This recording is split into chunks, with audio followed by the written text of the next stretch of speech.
Welcome to the NatWest ESG Horizons podcast series. In this series, we put a spotlight on our customers, highlighting new sustainability initiatives, opportunities, and perspectives. And in doing so, we hope to inform and inspire you, broadening your ESG horizon. For episode 1 of ESG Horizons, we're joined by Dr. Sven-Brian Müller from TenneT. Now, TenneT is a leading European electricity transmission system operator, with its main activities in the Netherlands and in Germany. And through that business profile, they really are at the forefront of supporting the energy transition within the European market.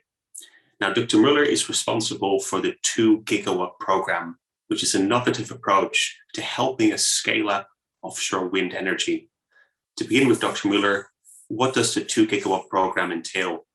Yeah, the 2 gigawatt program, it's in the end 6 projects we have to build in the future. 6 projects meaning 6 offshore grid connection systems to bring energy from offshore to onshore.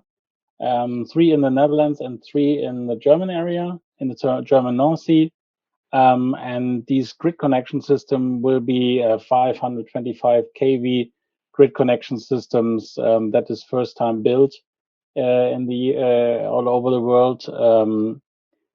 And 2 gigawatt means we bring them then 12 gigawatt till 2030. In addition to that, what we have already built in the last 10 years, and that is also our experience where we build on. We have now 10 years of experience built offshore grid connection systems, and this is also our basis for our transnational work together. Within TenneT, so we are a Dutch and German combined company, and also the knowledge from the last 10 years of experience from our previous projects are integrated in the new development of the 2 gigawatt program.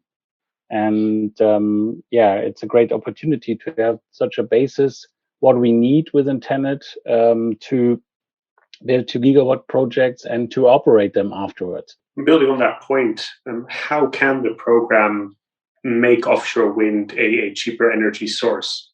Yeah, so coming a little bit from the past, we had already built 900 megawatt and 700 megawatt projects, and now we double the capacity with 2 gigawatt.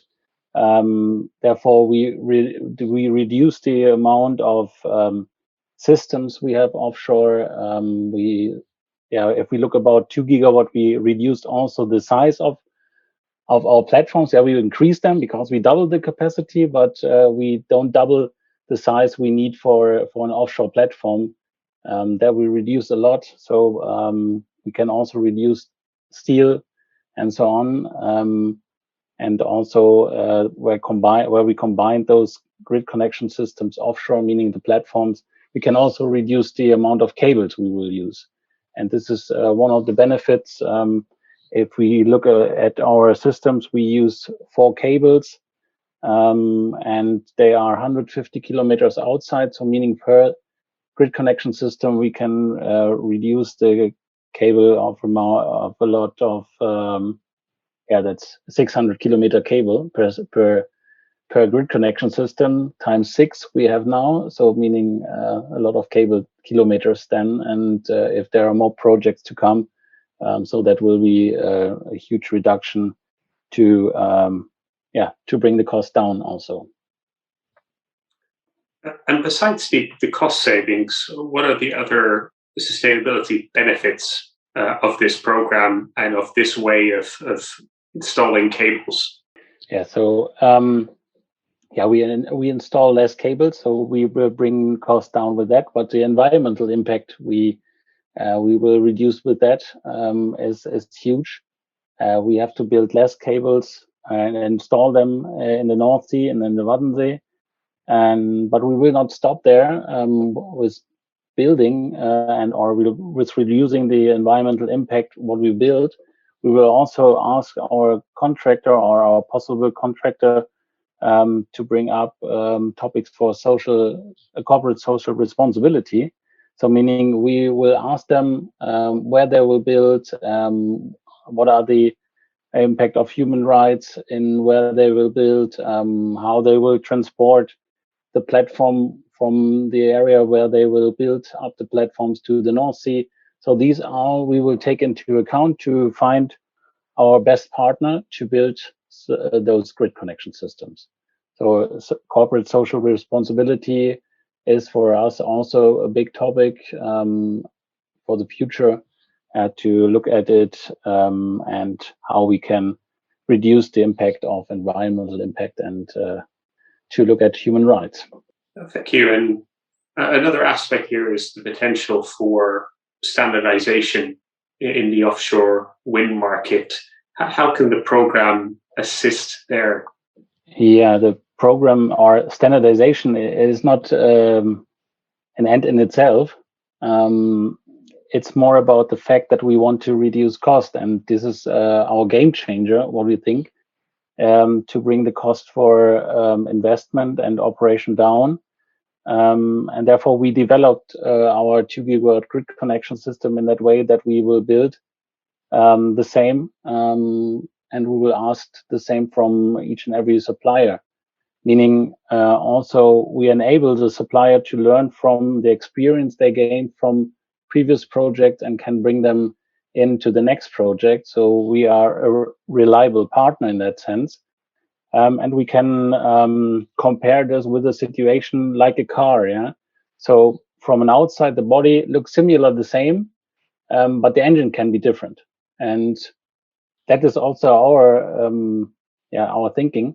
In the end, we have a platform that will be the same, and inside the technical solution, so the high voltage direct current system. So what we will build inside the electrical system to bring the energy from the windmills to the onshore station, that will be differ by the different suppliers for sure, because they have different setups. But what we have done is to standardize everything around them to bring the different suppliers in our so-called box, or so-called offshore platform.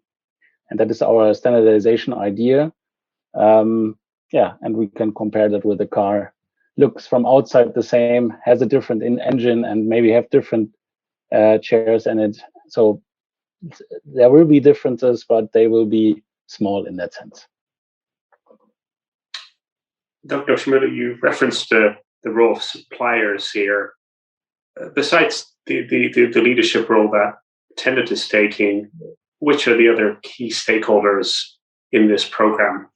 Yeah, first I like to focus a little bit on the suppliers, because we have not done it without them. We have incorporated them in our development.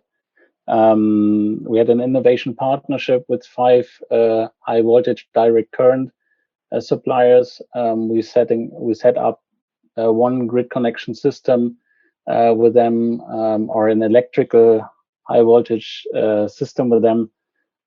Developed that together with them to have also their knowledge in our knowledge and combine this to our new future grid connection system. And beside that, so that's more the electrical part, we had an offshore platform designer with us, incorporating all the information from the HVDC suppliers and also our knowledge to bring them together to a new offshore platform.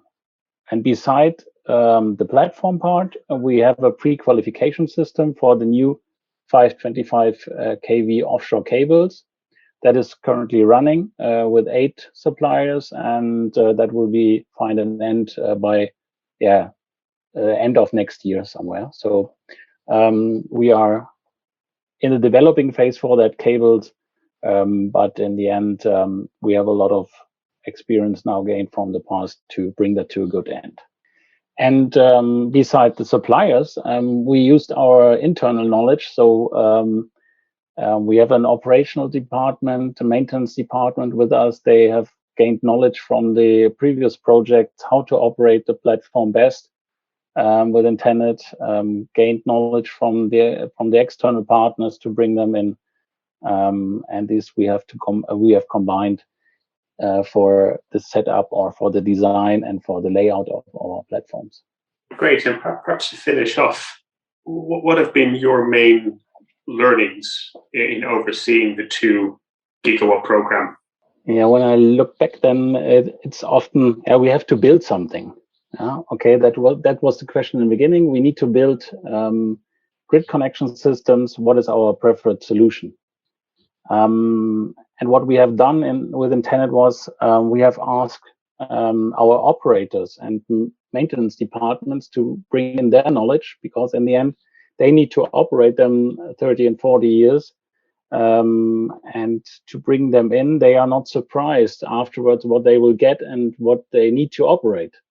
So it's not a wish in itself, but it's bringing in the end user in that development and to gain their knowledge from operational experiences, bringing them together with asset management to look at risks, how we want to bring risk on building something down, and also our experience from doing projects. So combined all this in the 2 gigawatt, that was a major, or huge challenge, but also a huge success. When we bring all these together and combine these in new requirements for our contractors and to build such grid connection systems. So from TenneT perspective, that was not done before, and that is our great success with that. And more and more when we go, or we are close to bring that to the market and ask the market to going out for tender, meaning that we have also the discussion for the future. So the increase of climate targets and the development in the Netherlands and the Germany, but also around us in Europe. Great. Thank you very much, Dr. Müller, for both your time and the insights shared. And I guess wrapping up, what I've taken away from the conversation are really 3 points. Firstly, the importance and the merits of standardization, how you can create a new common template for how we're connecting wind energy in Europe, and the benefits that really has throughout the marketplace. And secondly, collaboration. Dr. Müller described very well that this wasn't a initiative just from TenneT. It required close collaboration from operators, from suppliers, from some of the project managers. This was needed across the value chain to bring about this kind of radical change in how offshore wind energy is connected to the main grid. And then finally, I think the synergies between making economic sense and having environmental impact. As Dr. Müller has explained, this approach can lead to real cost savings through having smaller platforms, less cables underwater. So that's perfect. But as discussed, it then also has a real impact on your cost of energy and on our ability to make wind energy a very effective source vis-a-vis competitors. Thank you very much. Thank you for listening to the ESG Horizons podcast series. We hope you found this episode informative. We very much welcome your feedback and questions. Please email us at sustainablefinance@natwestmarkets.com.